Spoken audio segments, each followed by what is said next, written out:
Good morning, students. In this video, we are going to start with the next chapter, that is your chapter number 11, and that is the Renaissance, or you can say the modern age of Europe. In that, it is part 1 or A part, Renaissance.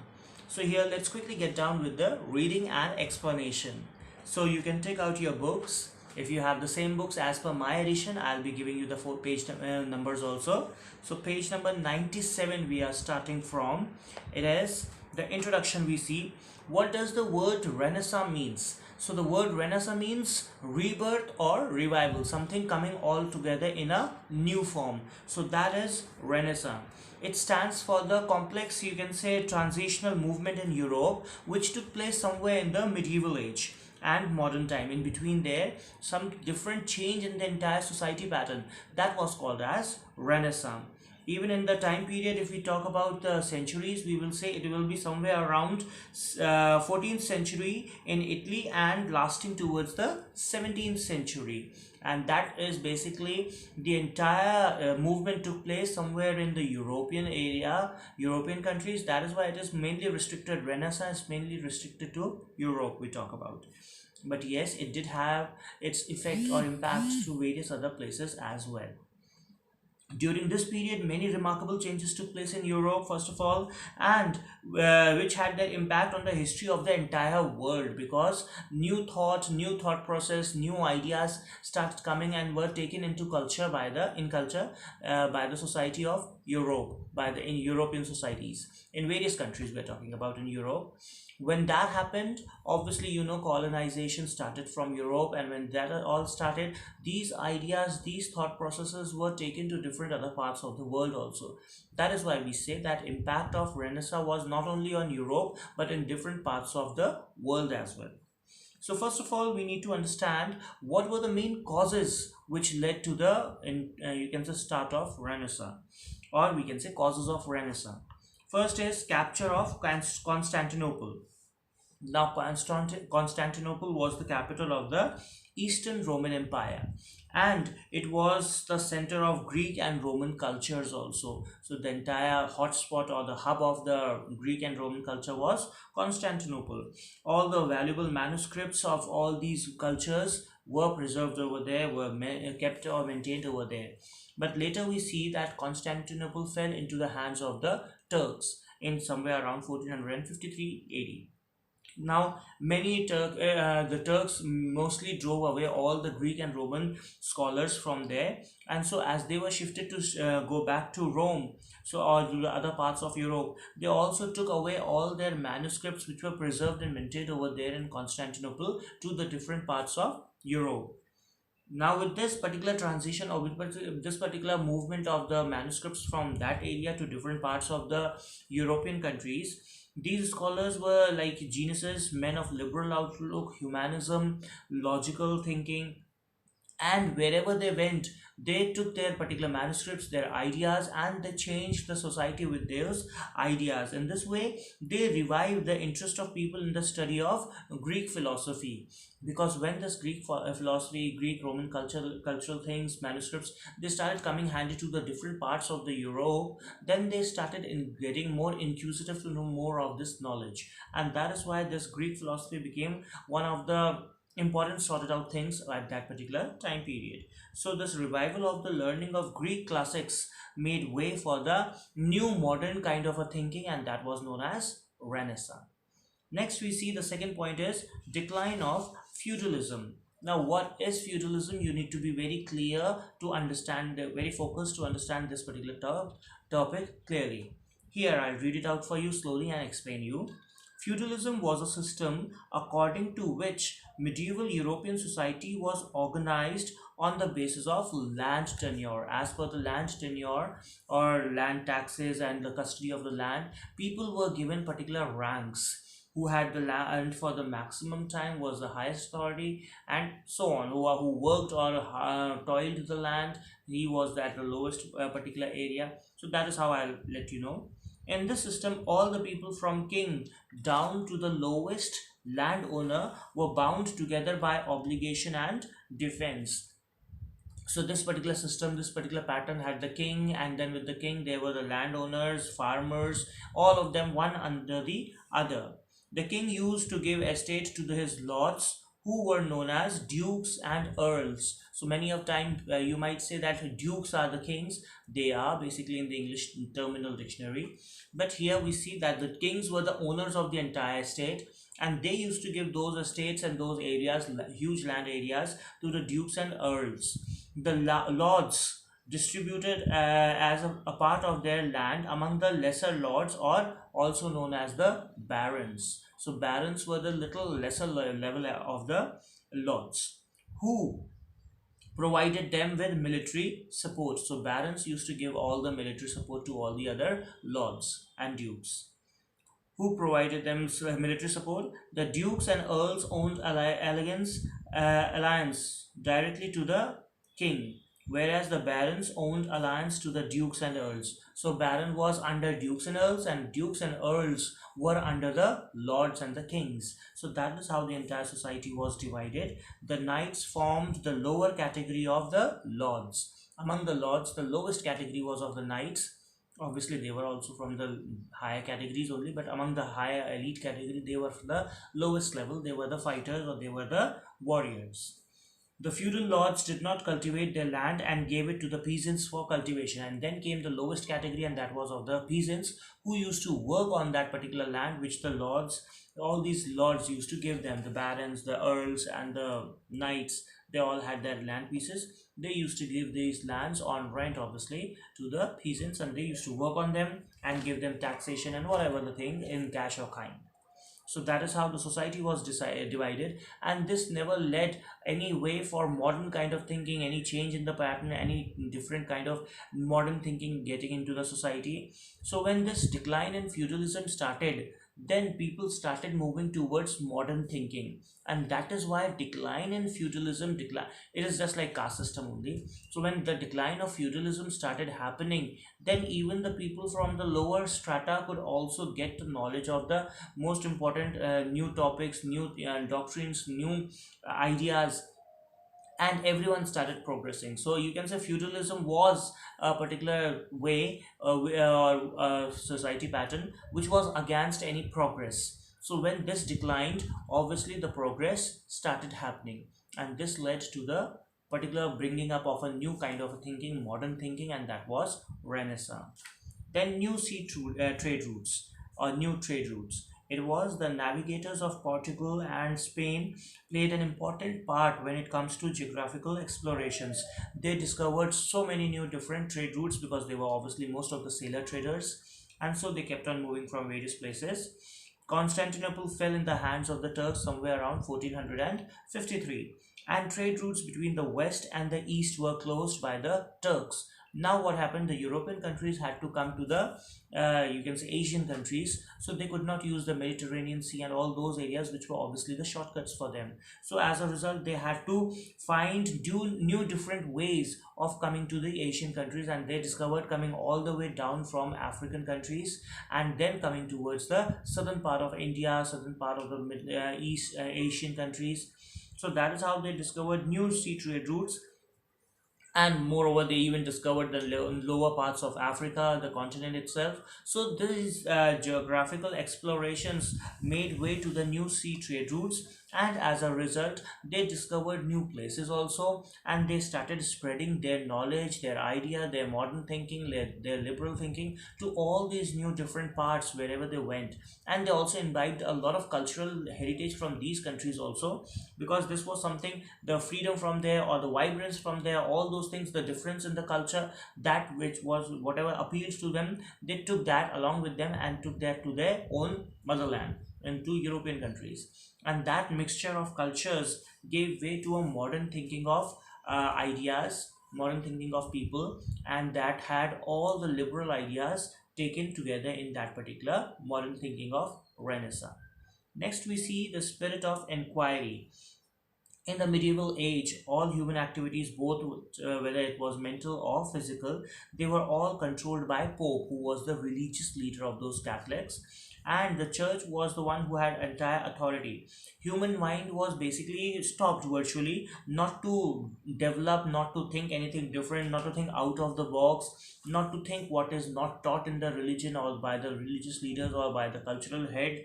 So they were totally restricted, and they had a lot of queries, lot of inquiries to be done, but they could not ask anyone because that was not allowed. But this particular modern way of thinking, the Renaissance, gave way to all the people to question everything, to think everything, and then believe it. They cannot just in a dogmatic way believe anything that is told to them by the leaders. It has to be properly examined, understood, and then only they are going to accept it. That was the idea, the scientific approach. And this particular spirit of inquiry made way for, now people wanted to know each and everything. They were questioning everything, why and how. So that particular spirit of inquiry made way for the thinking of Renaissance, or a new way of thinking. Then came the role of original thinkers, which is very, very similar to this. During the medieval age, the church discouraged original thinkers. That means those who thought in a different way, had their own original thinking about concepts and terms. So that was discouraged by the church, because church wanted people to think only what church wants them to think. The power of thinking and being inquisitive, inquiring everything, that was crushed and curbed by the church. But now they could not control it any longer, and people with the original thought process started springing up. And these people made questioned everything. They decided about everything with reason, not with doubt, but when keeping quiet, but rather by questioning and with proper reasoning, backing with proper, you can say, observation. So that is how they started thinking and about understanding each and everything. So these thinkers made way for Renaissance. Next was the Crusades. The Crusades were basically the religious fights which most of the Christians and the Muslims had, and it was at the holy place in and near Jerusalem.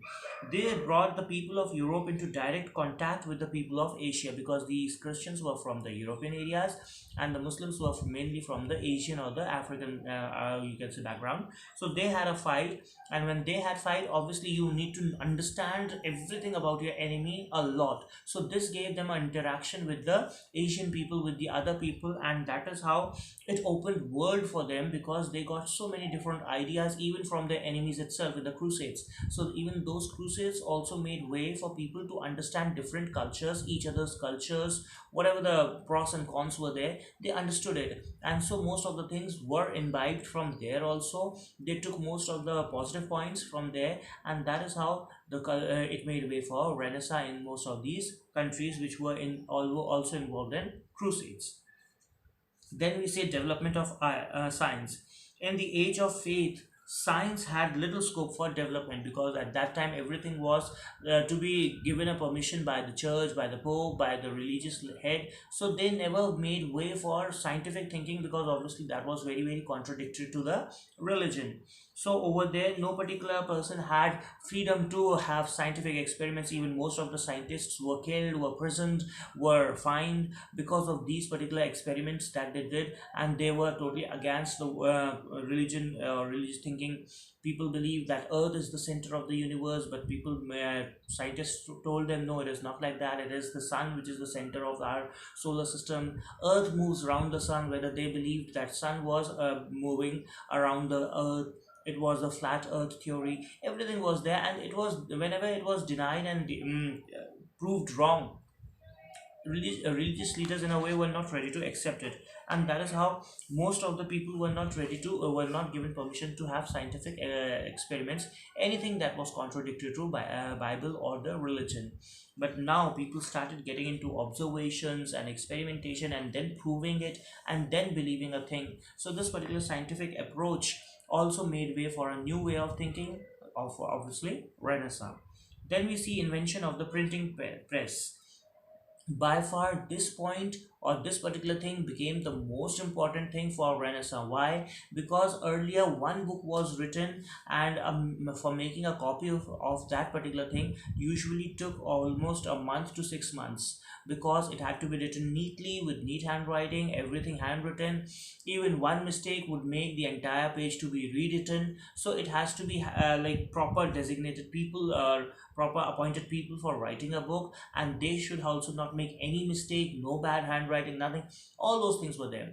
But printing press made it very easy to make a copy of book in no time, and not only one particular copy, but at one particular time it could make hundreds of copies of one particular book. So it became very easy to make copies of the particular book that was of importance and spread it out to different parts. Earlier, a one special book would remain in only one particular area wherever it was written, and it will be preserved over there in that library. But now onwards, it was the copies of that particular book could be spread out to different parts of the world, and everybody could understand that particular knowledge. Books from other parts can be translated and brought into different copies to different parts of the other place. So translation and printing, reprinting, and making copies, everything became easier, and this helped in a big manner. It boosted up the passing on of knowledge from one place to another, and that too in bulk and in speed. So that is why printing press, invention of printing press turned out to be a boon for the society, especially in regards to the spread of Renaissance or a modern thinking. Then we see the next heading as principles of Renaissance. When we talk about principles of Renaissance, we know Renaissance was mainly a modern thinking, but here one more thing that is very important to understand is Renaissance was something which focused on man being the center of this entire world, and everything revolving around around the human being. So that is why human being the most important point of study for modern thinking, for Renaissance. That is why we can say the most important principle of this Renaissance was humanism. Humanism is called as study and learning of human. It is derived from the Latin word that is humanitatis, or studia humanitatis, is study of human beings. So from there, this particular idea of Renaissance came, where human beings became the most important or pivotal point of study for all of them. We can say it was all about the anatomy of human beings, the feelings of human beings, the way how a person, human being, will react in happiness, in joy, sorrow, everything. The songs were related to that, how he would praise his god, or how he would look at the nature, how he will sing in the in love, in feelings, in sorrow. Then besides that, how the sculpture took place, it was all turned into the human bodies, or manifesting the human bodies. So that is how you can say it was the second principle or of this Renaissance was glorifying of human form, art, literature, and you can say sculpture. They all turned their focus towards human being, his expressions. Even in sculpture, people used to understand the anatomy, so that when they are sculpting a thing, when they are painting a thing, they should make that particular kind of the exact expression, exact dimensions, so that they can make the exact figure of the human beings. Earlier to that, they did not have the knowledge of anatomy, the body postures, the body dimensions. They could not make the figures that way. But now they got the exact figure dimensions. They studied it properly as human being the center point. So the expressions, the feelings, everything could be you can say taken very easily, and understanding it properly, anybody could use it in the painting and sculpture, and even defining the features in the literature. And then next is the important principle of Renaissance was spirit of inquiry. Obviously we know it started because of that particular reason, so that is why spirit of inquiry was the most important thing of Renaissance, where nobody was limited. It was believed in the Renaissance humanists believed in limitless potentialities of man, but they also did not forget the past. The spirit of inquiry extended from scientific inquiry, from nature explorations, expeditions, to different particular spheres of life and a human, you can say, whatever he confronts. Next we see the another next topic is beginning of Renaissance. So it is very important to understand the exact place from where it started. I'll read it out. Basically, it is believed that it began from Italy, and from there it spread to different parts of the world. As we know, various reasons why and how Renaissance spread, or the modern thinking spread, through crusades, through geographical explorations and expeditions, and so on. And obviously getting in Constantinople getting into the hands of the Turks. So beginning of the Renaissance, first we'll see the first point. Italy was the seat of glorious Roman Empire, and all historical remains and relics of the Roman Empire were found there. These attracted number of scholars and artists, so they all got over there. They started studying, writing, doing everything over there. So that is why we can say Renaissance became, or Rome became the hub or the headquarter or the main place where Renaissance, all the modern thinking and ideas generated, started and boosted up and spread to different parts of the world. Next is, as a result of the fall of Constantinople, Greek scholars were sent back to their places. Roman cultural people of culture were sent to their places. So these cultural remains and manuscripts, they were taken to different parts of the world, especially to Europe, and then from Europe to different parts of the world. And in a way, both these cultures had a lot of knowledge of modern thinking of Renaissance, and that helped a lot in boosting up the spread of Renaissance to different parts of the world. So again, we can say Rome or Constantinople became the most important place from where Renaissance began. Third is the enormous wealth which Italy had accumulated as a result of trade with the East also contributed to the rise of Renaissance. Because they had all the wealth, it was easy for them to spread this thing to different parts of the world, to take this particular culture and thought and revival in a way, a movement to different parts of the world also.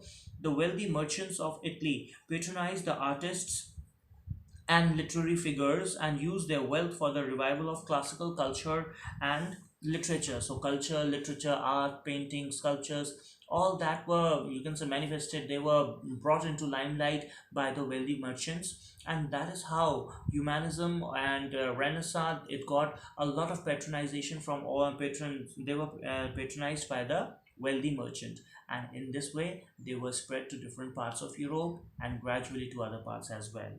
So that is how we will be doing just 3 points. Crusades, obviously we know it was all crusades which spread the European culture to the Asian culture.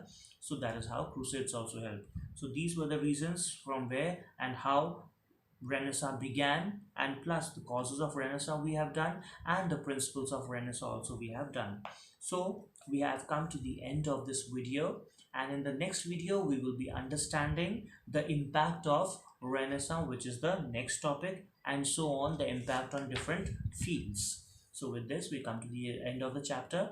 Please, when you are listening or going through this video, also keep your books in front of you, so that when I'm reading and explaining you the topics, you can play pause and go through the text also to understand it in a better way. So I hope you will do that.